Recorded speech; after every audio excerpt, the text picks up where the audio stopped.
Good evening, good afternoon po sa inyong lahat. Tayo po ay nasa Miyerkules sa ikatlong linggo sa panahon ng Adbyento.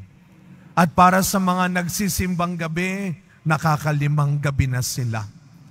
Kaya nga sabi ko doon sa mga nagsisimbang gabi, galing-galingan ninyo, baka kung kailang isa na lang, mapurnada pa ang siyam na gabi ninyo o ang siyam na madaling araw. At para makasigurado tayo kuminsan, alam niyo po, nung ako'y dumating dito sa Quiapo, alam na ho ng mga gwardya yan na halos gabi-gabi akong tumatawag sa kanila kasi magpapagising ako sa umaga.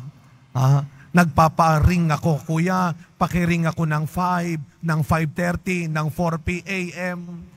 para siguradong magigising ako. Alam niyo mga kapatid, bago matapos ang taon na ito, 5 araw na lang yata, Pasko na.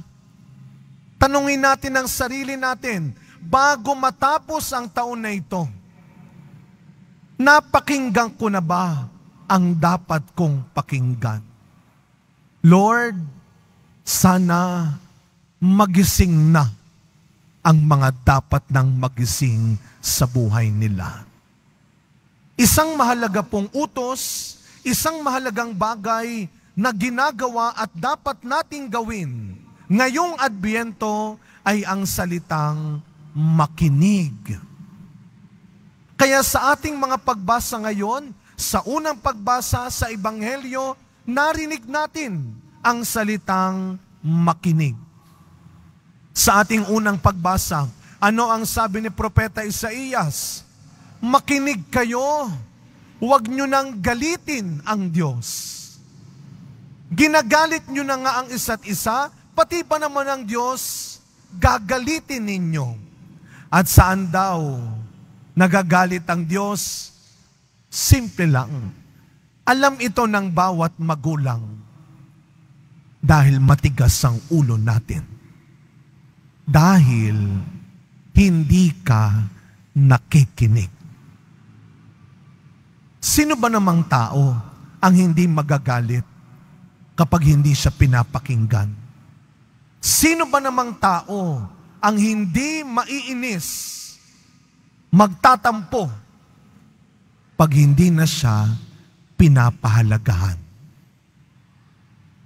Dati ho may isang pelikula pambata, hindi naman pangbatang, hindi cartoons, ang pamagat Nanny McPhee.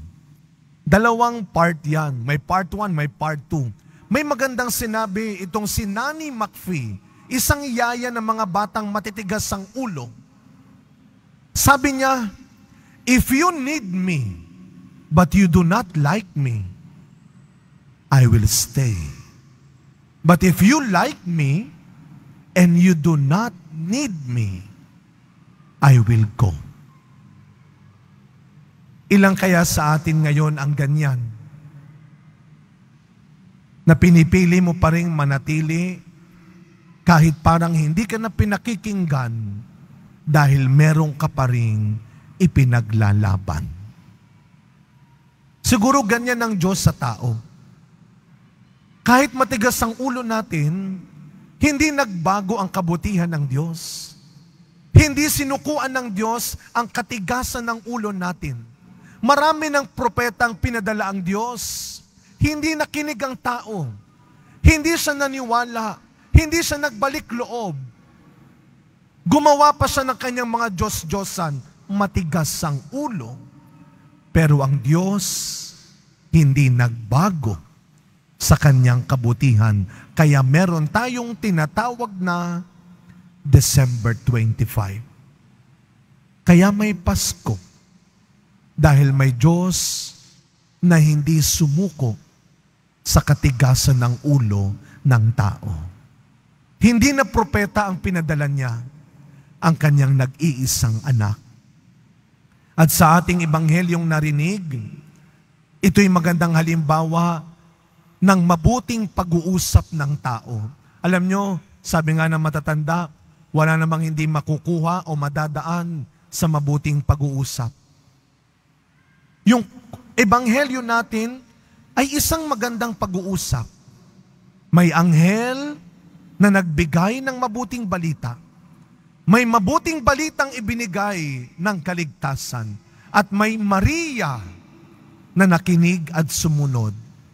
Sana lahat ng tao ganyan mag-usap. Magpagamit ka lang sa Diyos. At huwag kang magpapagamit sa kung sino-sinong sasamantalahin ang kahinaan, ang pangangailangan mo. Sana mabuting balita, sana katotohanan at kabutihan lang ang lumalabas sa bibig mo, ang binibigay mo sa iba, at hindi puro kasinungalingan at paninira. At sana, katulad ni Maria, sana makilala ka bilang isang taong hindi lang maraming naririnig, kundi mabuting makinig. Kahapon, nagdala na po tayo ng pamaskong handog sa mga kapatid nating katutubong dumagat sa Norsagaray, Bulacan. Umakyat kami ng bundok para magdala tayo ng pamasko sa kanila. Alam nyo, habang kami ay nagbababa ng mga pamasko natin, yung mga lalaki katulong namin magbaba, yung mga bata at yung mga matatanda nakatingin sa amin. Alam nyo yung tingin nila na may kasamang ngiti. Ang gaganda pa naman ng mga mata nila. At habang kami ay nagbababa, may isang batang maliit doon, talagang titig na titig siya sa akin. Kaya ang naibato ko lang sa kanya, ngiti rin. Pero parang nagkaintindihan kami sa ngiti. Kaya siya ang una kong binigyan ng ating regalong pambata. Hindi ko alam kung nabudol-budol niya ako. Pero basta naintindihan ko, narinig ko ang ngiti niya. Sa pagpapatuloy na misa natin, ilang araw na lang, matatapos na ang taon na ito. Makinig ka. Pakinggan mo yung mga taong kasama mo sa bahay, yung mga kasama mo sa trabaho, yung mga lagi mong kasama. At pakinggan mo yung mga tao sa paligid mo. Marami silang gustong sabihin kahit wala kang naririnig. At alam ng Diyos, hindi ka bingi. Naririnig mo sila dahil ang pinakamahalagang salita ay madalas hindi nasasabi.